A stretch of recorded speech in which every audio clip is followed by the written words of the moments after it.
به عدد خلقه ورضا نفسه وزنة عرشه ومداد كلماته اللهم صل على محمد وعلى آل محمد كما صليت على إبراهيم وعلى آل إبراهيم إنك حميد مجيد رب اشرح لي صدري ويسر لي أمري واحلل عقدة من لساني يفقهوا قولي ربنا زدنا علما. السلام عليكم ورحمة الله وبركاته. How's it? Marhaba and welcome to our talk. We were doing the disease of hatred in the last class. But before we start, I have a little talk to have and just wait for everyone to join in. So, since we had a little slide issue in the last class, let us go through these slides so we're familiar. So, we talked about how hate is a disease. This was what we will do in the entire hatred of the course of hatred. We did the signs and symptoms, and inshallah, today we'll be doing the treatments. This is a bird's eye view. All right, we talked about the non-permissible hatred, and we talked about the ayahs. I put some ayahs in the Quran for reference. Then we talked about the illegitimate hate, which is not permissible. What are the signs and symptoms? How do you know if you hate someone? It's not possible unless it's very clear to judge others. This is about us. We are seeing how if we have these signs and symptoms or not, right? Then this is preventing from remembrance of Allah, then desiring harm for someone. All right. So today we'll be doing the treatments. It's very easy to talk about hatred. It's very easy to understand what hatred is. And it's very easy to distinguish whether you hate someone or not. But what I'm about to do in the next two classes is of extreme importance and is going to be a little tough on our nafs, right? Because dealing with hatred is very difficult. Today, because we are in a tazkiyah class, our aim will be that if we have any sort of ill feelings in our hearts, then we need to remove it. And it could be any shade of hatred. Maybe it's dislike, maybe it is extreme hatred, maybe it is loathing someone, wishing someone death, or just not liking someone because of many reasons. And I would also encourage everyone to take notes because we will be dealing with a lot of issues that a lot of people have many questions about, and they're very misunderstood, right? Because we'll be talking about forgiveness and hatred. Is forgiving someone the same thing as forgetting? Should we forgive someone who has abused us or has been mean to us? Why should we forgive? Or, questions like that. So, first of all, before we start, let's understand that Allah subhanahu wa ta'ala is Al-Wadud, which means the most loving, right? And this is the name of Allah subhanahu wa ta'ala. Allah ki sifat hai, Allah has an attribute that He loves us the most. While this is an attribute of Allah subhanahu wa ta'ala, hate is not an attribute. And hate is the absence of love, right? And only through love can hatred be removed from the heart. My question to you is, whose love are we talking about? It is impossible to love someone you hate. Immediately I give you a talk and you're like, no, now I don't hate this person, now I love this person. That's not possible, not humanly possible. So when I say only through love can hatred be removed from the heart, what do you think this means? Allah's love. Good. That means when your love for Allah subhanahu wa ta'ala becomes bigger and greater than everything else that is between them, the heavens and the earth and everything in between, you are willing and able to do anything and everything for Allah subhanahu wa ta'ala. And that is when you are able to let go of this emotion of hatred. We will come to that, inshallah. And I would encourage everyone to not ask any questions till the end of this session and the next, because I will try and cover everything. And after that, if you don't understand, then inshallah, you give me the questions because this is going to be a little tough to understand, right? Second, who does Allah love? Allah subhanahu wa ta'ala has mentioned many qualities of people in the Quran, but one of them is وَالْكَاظِمِينَ الْغَيْظَ وَعَافِينَ عَنِ النَّاسِ وَاللَّهُ يُحِبُّ الْمُحْسِنِينَ. Those who forgive and those who control their anger are the muhsineen. Those are the people that Allah loves. Now, this is a grade higher than the people going to paradise, the Jannatis. Yes, they are Jannatis, but Allah is saying they are the muhsineen. These are the people that Allah loves. They are the people who did ihsan, who did more than what was supposed to be done. Right? So these are the people that Allah loves. Now, what I'm doing here is I'm building a foundation for my case. Okay, that why we need to be encouraged to get rid of this disease called hatred, because it's not easy. So this is jihad fin nafs, right? And Allah is all caring and most forgiving. So my question is, when we know that Allah is most loving, He is most caring, He is most forgiving, then what do we learn out of this? What is our take-home lesson? Love and care. We need to learn from these attributes of Allah subhanahu wa ta'ala, and we need to show the same amount of care and love and forgiveness for the creation of Allah subhanahu wa ta'ala. All right, because Hazrat Umar bin Khattab said, whoever does not show mercy will not receive mercy. Whoever does not forgive others will not be forgiven. Whoever does not pardon others will not be pardoned. And whoever does not protect others will not be protected. So this is very important to understand, that why are we being encouraged to let go of this treatment of, let go of hatred. So the first thing that I want to touch upon is accepting Allah's qadr when we are talking about hatred. Now, this can be looked at many ways. Okay, we are going to touch upon a few. For example, that if someone, now understand that whatever happens, bi-iznillah, happens. Ma asaba min musibatin fil ardi wala fi anfusikum illa fi kitabin min qabli an nabraha inna dhalika ala Allahi yasir. There is no tribulation that reaches a man, okay, or the earth, or on his nafs, that it is written, it is predestined before the creation of the heavens and the earth. 50,000 years ago, it was destined that this was the trial and tribulation that was going to reach that person. And this is very easy for Allah subhanahu wa ta'ala to predestine. Now, if this was written, question mark, why was it, why me? Question. This will take me another 3-4 classes to explain. But to deal with the concept of hatred and to connect it there is something has happened now, either in the past or in the present. And you need to accept without any blame games that it has already happened. Or if it has happened in the past, that it is something that was in the past. We want to move forward. We want to get rid of this, because hatred takes away your good deeds. There is a saying that hatred is like a burning coal in your chest. Now, what does burning coal do? It burns everything that is in your heart. So we don't want to keep this disease in our heart. Right? So you need to accept that this is Allah's qadr, and we need to deal with it accordingly. Like, we need to be solution oriented. Then, if, for example, this is someone you hate because you just hate someone, the person has not harmed you. In that, alhamdulillah, we've already studied envy. And envy is actually rejection of Allah's, whatever Allah has decreed for His creation. You are not happy with the qadr. And for that, you are countable.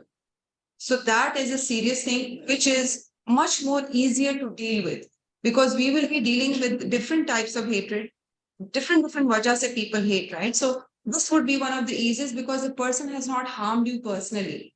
You have no revenge or agenda against that person, right? So even if the person has harmed you, you have to accept Allah's qadar. Even if you just don't like the person for any reason, then also that comes under envy and you need to deal with it, right? Surah Hadid, this is ayah 22 for our understanding that the ayah that I read, that this was predestined for us. Now, another thing is this was adopting universal brotherhood, and I just felt like writing sisterhood. Okay. So it's you adopting universal sisterhood, and the best form of faith is that you love for the sake of Allah and then you hate for the sake of Allah. Now you need to ask yourself, if I hate so and so, is it because of Allah or is it because of my personal issue? Hazrat Ali radiallahu anhu, I gave this incident before also. One, he was in battle and he was about to kill someone with his sword. This was a kafir and he was about to stab him. And you can imagine the warrior and the amount of energy he has in himself that he's about to push that sword through his chest and he spat on his face. So he just moved back. And then when asked why he did not, he said, before I was killing him for the purpose of Allah and thee. But because he spat on me, it became revenge, personal. So he didn't do it. So this was his state of Iman. Was it Hazrat Ali? Hazrat Ali, radiallahu anhu. Okay. So this is because remember that and there's another saying by Sahih Bukhari that do not harbor mutual hatred, especially if we are sisters in deen or brothers in deen. It does not suit us to be harboring hatred for each other, because this was something that Allah has really disliked in the Quran and said that about Bani Israel, that you see them that they look very together, but actually they hate each other. And ke dil phate nahi ek dusre se. So we don't want that kind of a situation happening between the Muslims. Now, this one, understanding the devil's deception, is the part where this really hit me very deep in my heart. And I will be sharing my own personal journey with you regarding how I dealt with this, just so that you can understand that we are all human and we all have sufferings and we all do it for the love of Allah subhanahu wa ta'ala, and how this immensely helped. This is actually understanding revenge, justice, and forgiveness. And understanding forgiveness has been a life-changing, game-changing experience for me that I really want to share with everyone here that I love so much. Because when you do this, you really understand the beauty of Islam. And I literally felt, you've seen that engine oil, the black engine oil that you let go of the generator and the car, that greasy, very heavy. I literally felt it leaking out of my heart. So that's how important it is to understand the devil's deception. Number one, revenge. Understand that taking revenge is a devil's path. And this has been very much glorified in Hollywood, Bollywood, Lollywood, Netflix, everywhere.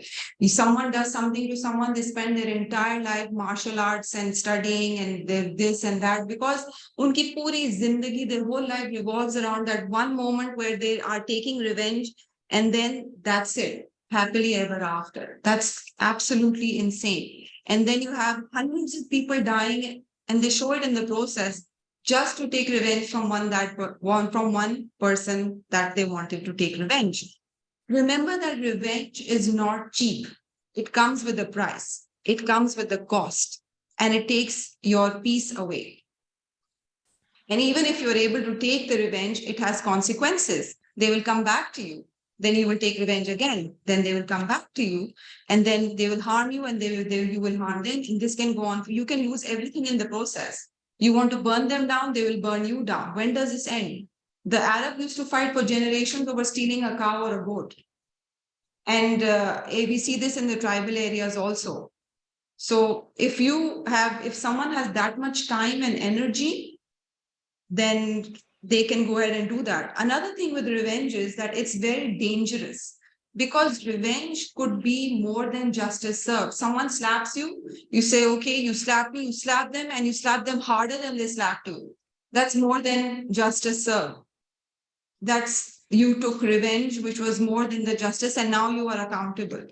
And if you give them 2 slaps, then you're actually now a sinner, maybe, because you have done more than what that was given to you. Right? Now, let me correct by saying that وَجَزَاءُ سَيِّئَةٍ سَيِّئَةٌ مِثْلُهَا. That you have to, the recompense for doing a bad deed is that same bad deed one time. Okay? But Allah says, وَمَنْ أَصْلَحَ وَمَنْ but whoever forgives and let go, then his ajr is with Allah subhanahu wa ta'ala. Right? So that is forgiveness. And I have this beautiful story to tell you about Imam Ahmad, who was a scholar that was kept in a dungeon for more than 10 years. And he was flogged, beaten, tortured to a point where his entire back, his skin would come out. And he was kept like that for 10 years. And after that, Allah subhanahu wa ta'ala had mercy, and the people, the Muslims got together and they released him. And he was, his last days were peaceful. And then his son once asked him that why, what he did was, once he came out, all the people who had tortured him, the jailers, everyone, they would come to him and say that, we tortured you, this and this and this is how we tortured you, forgive us. And he would forgive them. And then so and so would come, and he did this all his life. And his son said, what about those people who died before asking for your forgiveness? So he said that I forgive all of them, because he read an ayah in the Quran that, where is that ayah? It's from Paman Afa wa Aslaha fa Ajruhu Allah. This is Surah Shura, ayat 40. And he said that at the day of resurrection, okay, when he read the tafsir, this was a narration by Imam Hassan al-Basri. He said at the day of resurrection, the entire ummah will be on their knees, right? And we read this in Surah Jasiyah. And then Allah subhanahu wa ta'ala will say that only those whom I have to pay will stand up, right? Who Allah subhanahu wa ta'ala has to pay, because the ayat is فَأَجْرُهُ عَلَى اللَّهِ, means that Allah subhanahu wa ta'ala will give them a recompense that no one knows about. And everybody will be on their knees. And who are those people that will stand up? Will be the ones that forgave others in the dunya. And he said that I want to be the one that stands up when everybody else is kneeling down. And so this was his heart of gold, right?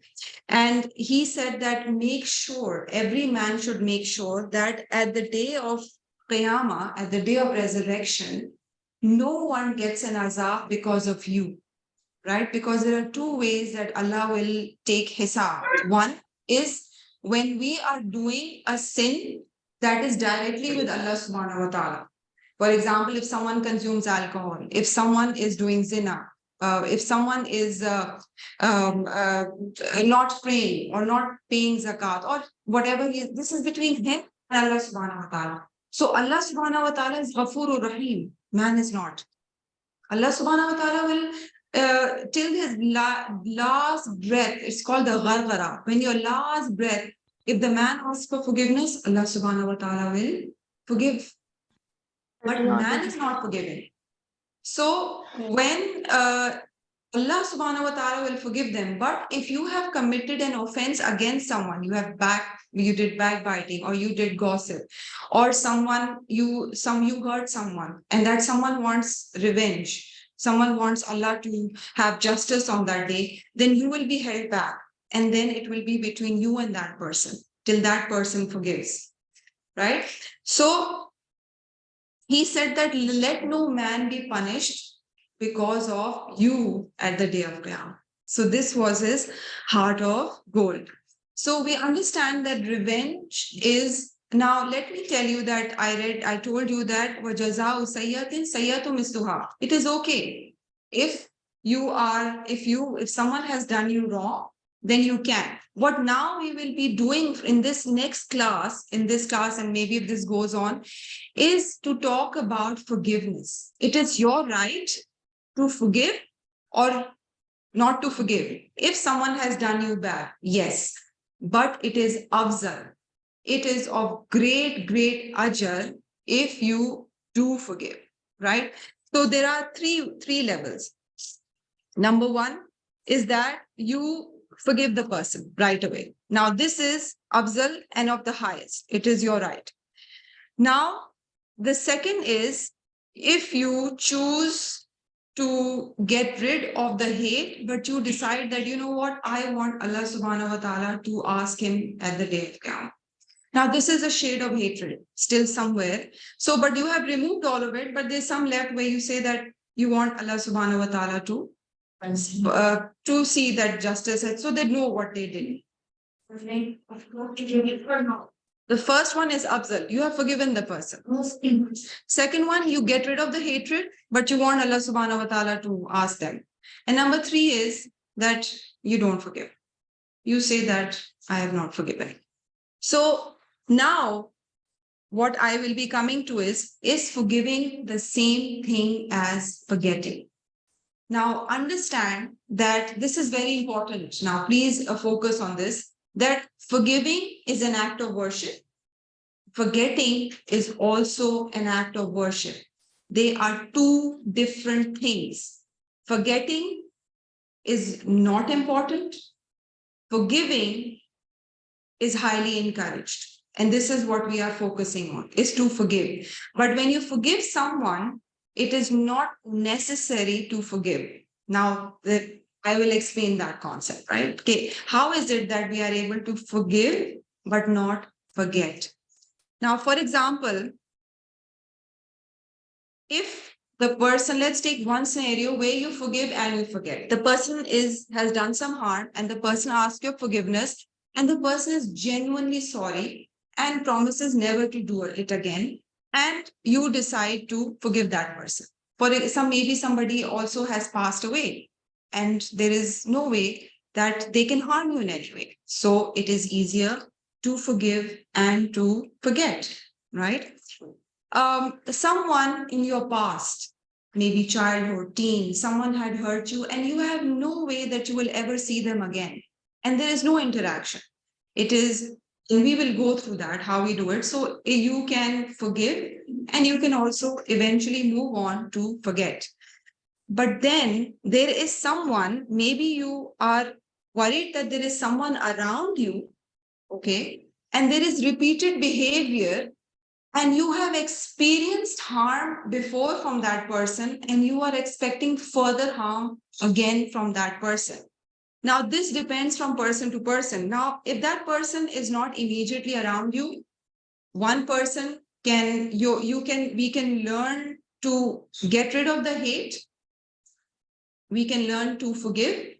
And because because it is a saying by Hazrat Isa alayhi salam that be shrewd as snakes, but innocent as doves. That means that we have a sense of honor for ourselves and a sense of respect, and we don't want to be harmed again. So it is necessary that we protect ourselves from that harm. We are forgiving that person, but we are not forgetting. Okay, let me give you an example from the Seerah Muhammad sallallahu alaihi wasallam, which will be clearer. Okay, in one incident, there was a man, he was a poet, and he was also a warrior, and he was a munafiq, and he was fighting. And then Huzur sallallahu alaihi wasallam caught him, and he was about to be killed. He got on his knees and he started begging him that I will never fight against you, so forgive me. I promise I will never. So Huzur sallallahu alaihi wasallam forgave. He found the same man again at the Battle of Badr. And he got on his knees because he thought, first time I got excused, so I'm going to use the same tactic. And he got down on his knees and he said, I will never do this again. So Huzur sallallahu alaihi wasallam said that a believer is never struck in the same hole twice. And he was killed. So we understand that he most probably, if he were to be left again, he would conspire again and hurt the Muslims again and go to war again. So this was a situation where the Muslims had to protect themselves, so he was killed. Now, there was a second situation. Once Muhammad sallallahu alaihi wasallam told his told Hazrat Ali radiallahu anhu and one of his very strong Sahabas, Zubair, his name was Zubair ibn Awwam.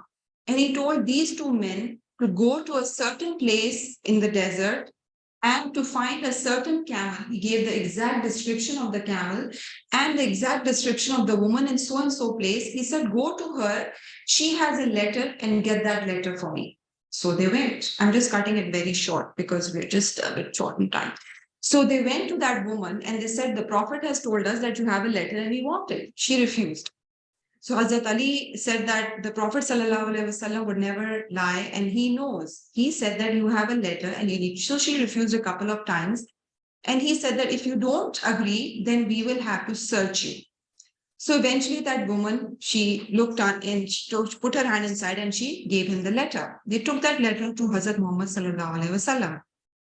He was sitting and he opened that letter. And in that letter, this was a letter written by one of the Sahabas, Hatib, to the people of Makkah. Now they were in Medina planning to invade Makkah. This was before Fatah Makkah. He informed the Meccans. This was treason. And the punishment is death. So all the Sahaba said that he said, the Huzur Sallallahu Alaihi Wasallam asked Hatib that, oh Hatib, why did you do this?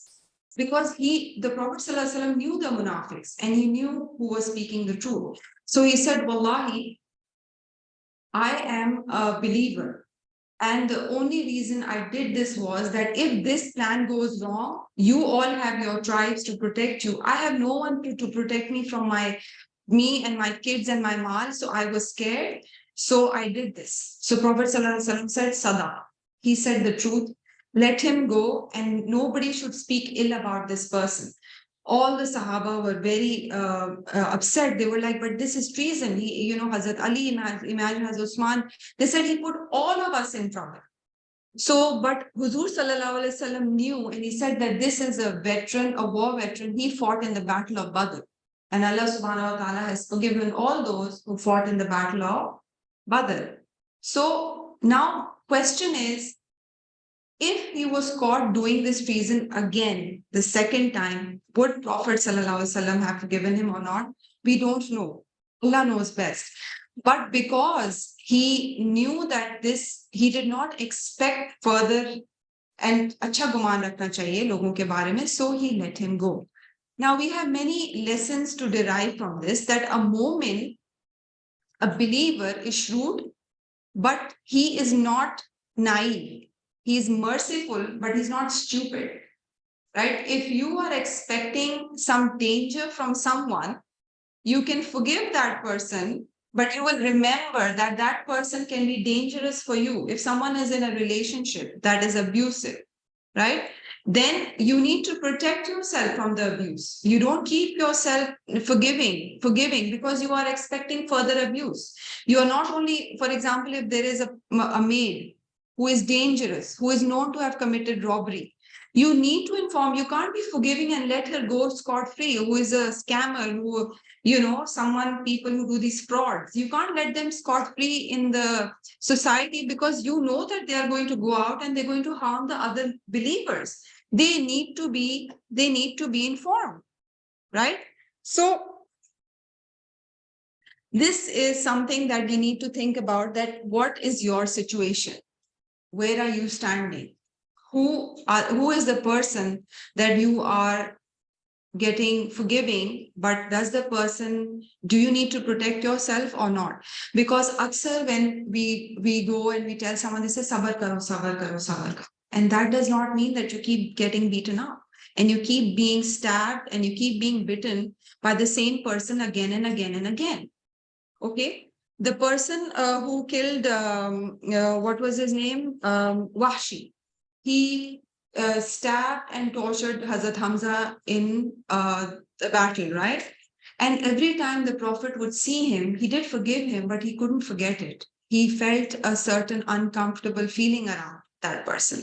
So if there is someone who is making you feel very, very uncomfortable around them, someone you see and you start sweating, or your heartbeat starts racing, or they'll pass a comment that will make you very angry or hurt you or cause further issues, then it is better to stay away from such people, right? To keep your distance from such people.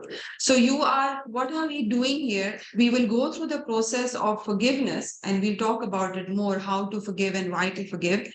But you will not forget, and you will be cautious of being bitten by that person again and again and again.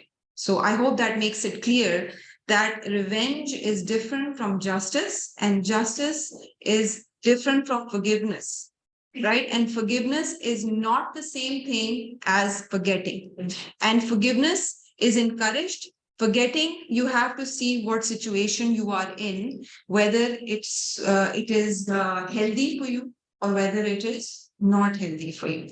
Once Hazrat Abu Bakr Siddiq's most beautiful Bibi Aisha, we all know the student of IFK, and he used to give certain charity to his relatives. He used to help them out. And when the incident of IFK happened, these same people, they got together and they gossiped about his daughter. He got very upset.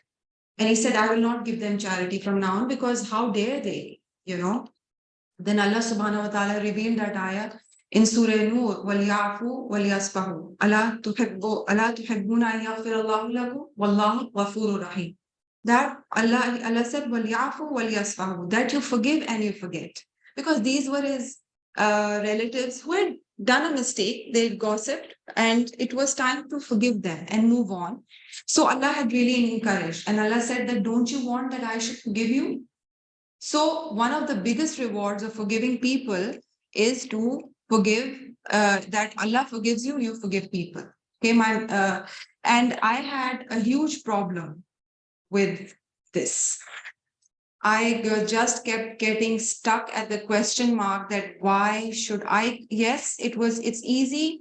And we will go through a few exercises to see how it is easy to get rid of hatred, and you are able to forgive somehow, but you are not able to forget, and you are not able to do dua for some people, right? So when that happens, my mentor said that if someone is able, if Allah subhanahu wa ta'ala gives you Jannat al-Firdaus, right, for what? For forgiving someone, and if that person is at a very low level somewhere in Jannah, I mean, for whatever reason, what do you care?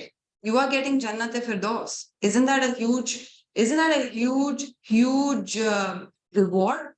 And that suddenly changed everything. And I was like, yes.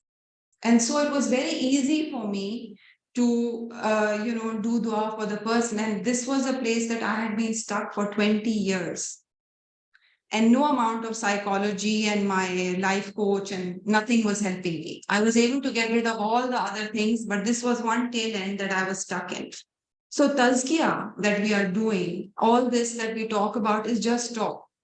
Whatever we talked about, you really need to go home and you really need to think hard about all the people from childhood till the time that you can last remember from your childhood till now, that who are the people that you have a grudge in your heart. And after you have done that, one by one, every night, and this really works. I thought it was really dumb. For the first few times, you have to say it out loud that I forgive so and so, and nobody has to be around in the room, right? You don't have to announce it. I forgive so and so. And this is obviously an exercise where you are willing and able. There is no force here. This is for you. And when you are able to do that, the first few times the muse, it's hard to even name, it's hard to even take the name of the person, right? वो भी नहीं निकलता है. So you have to, this is your jihad, and this is where you will be rewarded, right? This is jihad fil nafs. This is why we are here. This is your tazkiyah. And I would really want, maybe if you can write it down for me. I don't want to know who, but I just want to know how that changed how you feel. And it's a beautiful time because Ramzan is just on the way. We want to enter Ramzan with a beautiful, clean, clear heart, pure heart. And this is the one thing that a lot of people keep in their hearts for years. And I'm telling you, 20 years here. And you are not able to, and you just start living with it. You just put mud on it and you're like, just move on. Just keep on going. But jab hum tazkiya karte hain, remember the first class, I always connect you to the first class, that you go softly on the soil, and you have to dig deep into the roots. And it's time for you to start digging deep. And the deeper you go, you will realize there are some things that it might be hard, but who are you doing it for? Some of the people don't even know. No one really cares if you hate them or not. This is for you. Because when you let go of that hate, these are the chains that tie you down, make your heart heavy. These are the things that make you hurt sometimes, and you don't even know why your heart feels heavy, because it's somewhere there in your subconscious, and you're not able to move forward.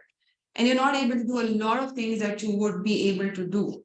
And I tell you, it is such a liberating feeling. It's like, ah, subhanallah, it's beautiful.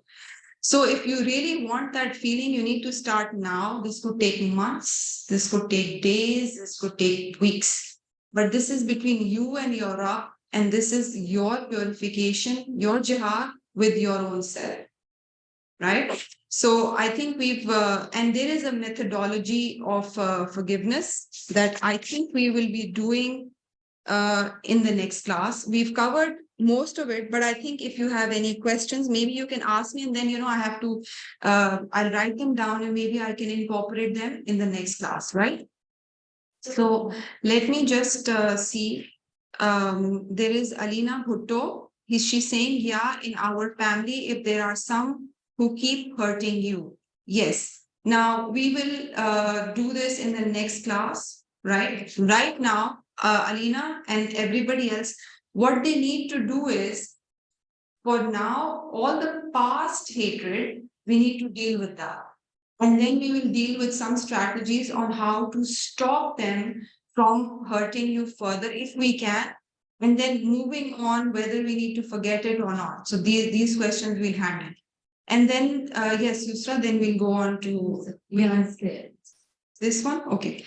Anybody else from on-site? Okay, so we have an online question. And what if, this is Yumna, and what if the person lives with us in the same house? How can we stay away from them? Now, this is a question that I will have to really think about on how we have to do this. And I will, inshallah, try and answer this question in the next class. That first of all, let's deal with the people who are either dead or very far or from our past, or some faraway relative or some friend that you don't meet, or someone that is not on a daily interaction, right? So at least we can deal with the easy ones first. And this is the tough one that I will have to really research on, right? Okay, Yumna, so give me till next class. Yes. But there are some big and dangerous ones that some people like committing crimes. Yes, committing crime. These are the people that you need to caution yourself and others around. You need to inform the police, you need to inform people, you need to do something about it. Because like I said, a believer is merciful, but a believer is not naive and stupid. You need to protect yourself, and it is your right, and it is your duty to protect the other believers around you. Right? It's like if a female has been raped by a man, like should she forgive the rapist? Right now, first of all, there are situations that did he get caught or not? Was he sentenced? Not. Right. So this is a situation of abuse, right? So first of all, they need to first of all go through the therapy. And when you go through therapy, all these Palestinians and all the Holocaust survivors, the ones that moved on, the research that showed were the ones that were able to let go of the past and go to a new future. And there are therapists and proper scientific ways that you are able to forgive and move on. Maybe not forgive, let's not use the word forgive, but maybe to forget, or just to move on, maybe shades of forgetting and forgiving and moving on, right? And I don't know how I would teach this science or forgiving without Allah and Rasul and Jannah, because I don't see any other incentive why I would forgive in such a situation and move on with my life. So Yeah. I think can we hang on to this question until the next class, right? So just mention this question in the next class, inshallah, and then we'll continue.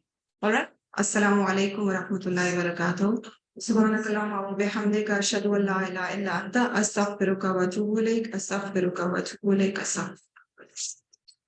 Nice to meet you.